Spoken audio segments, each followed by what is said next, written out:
இன்றைக்கி ஒரு சூப்பரான தேங்காய் பால் ரசம் தாங்க நம்ம பார்க்க போகிறோம். அதுக்கு தேவையான பொருள் என்னென்னா, ஜீரகம், சோம்பு, மிளகு, தேங்காய், ஒரு பச்சை மிளகாய், ஒரு பூண்டு.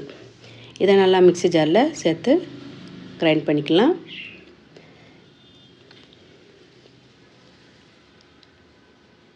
தேங்காய் பாலை ஃபஸ்ட்டு பால், செகண்ட் பால் நம்ம எடுத்து வச்சுக்கிட்டு, செகண்ட் பாலில் புளி தண்ணியை கரைச்சிக்கலாம்.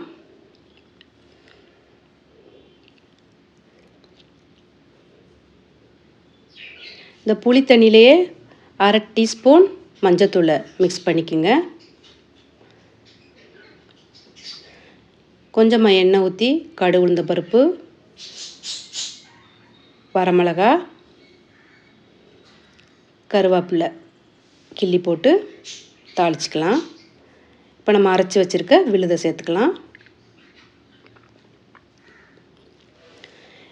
இப்போ நம்ம கரைச்சி வச்சுருக்க புளி தண்ணியை சேர்த்து லேசாக ஒரு கொதி வந்ததோடு நம்ம ஃபஸ்ட்டு தேங்காய் பால் எடுத்து வச்சுருக்கோம்ல, அதை சேர்த்துக்கலாம். அவ்வளோதான், சூப்பரான தேங்காய் பால் ரசம் ரெடி. ஓகே, இந்த வீடியோ பிடிச்சிருந்தா லைக் பண்ணுங்கள். பாய்.